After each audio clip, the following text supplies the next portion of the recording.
Nnukwu ụjọ na egwu ejupụtala onye ọbụla ahụ n'ala Naịjirịa gbasara ikpebi ikpe nke ndị Tribunal n'izuụka na-abịa n'ihu ka e were mara onye nke meriri na ya bụ ndọrọndọrọ ọchịchị nke onye isi ala Naịjirịa emere.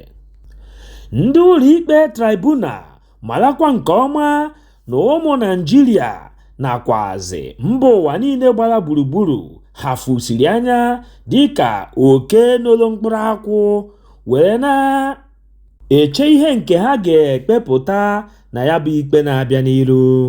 Ogbu onye akpa ntị were na-ekwuzisi na ikpe nke mara eziokwu aka azụ dị ya. Were na-ekwukwazisi na ihe ọbụla ndị ụlọikpe Tribunal kpetere ga-abụ akụkọ mba ụwa niile ga-eji wee mara Naịjirịa. Ọ bụrụkwa na ha kpete nke ọjọọ, ọ ga-abụ ihe nhụsianya dịrị mba Naịjirịa. Ogbu onye akpa ntị chọkwaziri iji ohere a were chetara gị ihe ise nke ị ga-ebu n'obi were na-eche ndị Tribunal ka ha kpepụta ikpe. Ihe ise ndị a m chọrọ ịgụpụtara gị bụ ihe m kwesịrị ike na Tinubu ga-esi n'elu oche dị elu nke ọ nọ were rituo nọrọzie n'oche nwaanyị nọdụrụ okwu.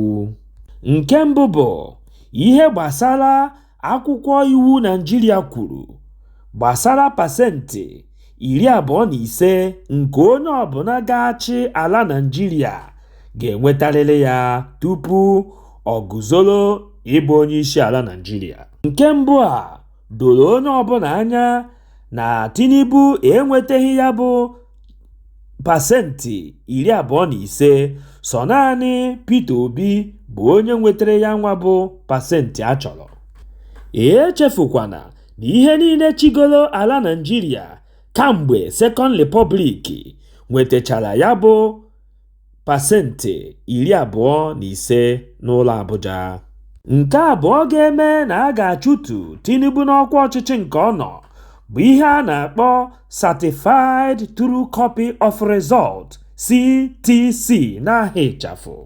Ya bụ akwụkwọ nke ndị INEC jiri were kpapụta Tinubu dịka onye nke meriri emeri na ndọrọndọrọ ọchịchị nke onye isi ala emere.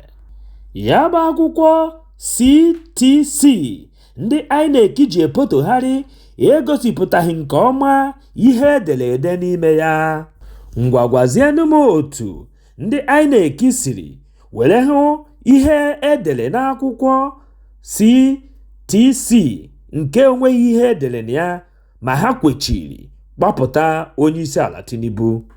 Mgbe ndị ọkaikpe jụkwaziri ha nwawo ndị INEC ajụjụ gbasara mpempe akwụkwọ ahụ ha ji nke onweghị ihe edere n'ime ya, ka ha kọwara mba ụwa niile etu ha siri were hụ onye nke meriri emeri n'akwụkwọ echitọchiri echitọ. Mana ha azanwughị yawa ajụjụ nke a jụrụ ha, sọ naanị ntatọrị agba ka ha na-eme. Ihe nke atọ a ga-eji wee chụpụ Tinubu n'ọkwa nke ọ nọ bụ ihe a na-akpọ INEC non-compliance n'olu ndị iti. Chetakwa na mgbe e mesịrị ntụziaka nke emere na ndị INEC malitere na-agbagharị ka onye akamoghori, onye nke lefuru ana ụmụnne ya ma nara ego narie. Etu omume ha dị n'izu ahụ e mesịrị ntụnye aka ga-egosi gị na agwọ nọ n'akịrịka na akwụ achara n'ọdụ igu. Mgbe Peter Obi nakwa Atiku guzoro were gwa ha ka enye ha ihe nke ha ji were gosi na ọ bụ Tinubu meriri na ya bụ elekshọn ntụziaka, ndị INEC napụrụ ha nnukwute ego pụrụ iche ma ha enyekwaghị ha akwụkwọ ndị ahụ ha yọrọ ha. Omume niile ha mere ga-egosi ndị ụlọikpe na enwere nkata ndị INEC na Tinubu kpara.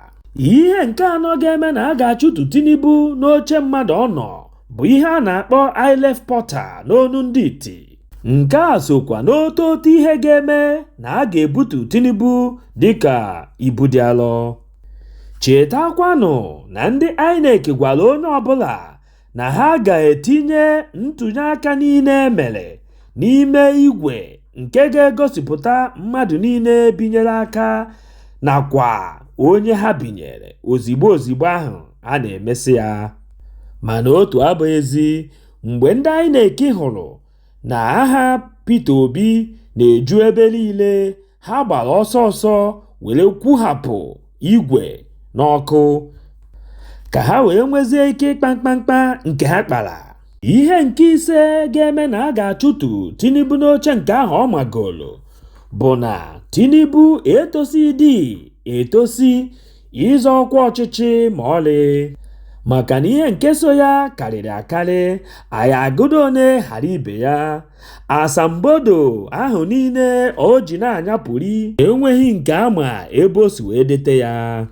Ọzọ kachakwa ibe ya bụ na iwu na-achị Naịjirịa kwuru sị otu ọbụla na-azọ ọchịchị n'ala Naịjirịa enweghị ike ịhọpụtasị ya mmadụ, ma emesịa ha agbanwoo ya tinye onye ọzọ. N'iwu nke a ka Tinubu dawakwara ukwu ya ọzọ kwakwa, maka na ọ họpụtaburu Masali ka ọ bụrụ onye nke na-esote ya, mana emesịrị ya nwa bụ Masali gaa alụkwaghịm. Ka ọnwa Juun dị mkpụrụ ụbọchị 24 n'afọ 2022, Tinubu werezie họrọkwa Shetima ka ọ bụrụ onye nke na-esote ya n'ọnwa Julaị mkpụrụ ụbọchị 14 nke 2022. Ịgbakọzie ya, ị ga-ahụ na ọ bụ mkpụrụ ụbọchị 21 dị n'etiti mgbe ọ họrọ mmadụ na-abọ Shetima na Masali.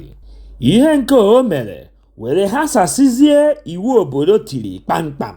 Na nchịkọta akụkọ a niile, ogbu onye akpa ntị jizi ohere a were na-ajụ gị nwa bụ onye na-ege m ntị, kedu ihe ị na-eche ndị ụlọ ikpe ga-ekpepụta gbasara Atiku, Peter Obi nakwazi Tinubu? Ọ gwụla ka ọ ha anyị n'ọnụ. Echefukwana ibinyere anyị aka n'ebe edere subscribe. O nweghị ego gị ga-apụ, kama ọ ga-abụ mgbe ọbụla anyị wepụtara ihe onyonyo ka ị soro na onye izizi ga-afụ ya. Gbakwa mbọ hụ na ị tụsara ozi a ka o rute nwanne gị ma onye ọbụla. Udo dịrị ụnụ.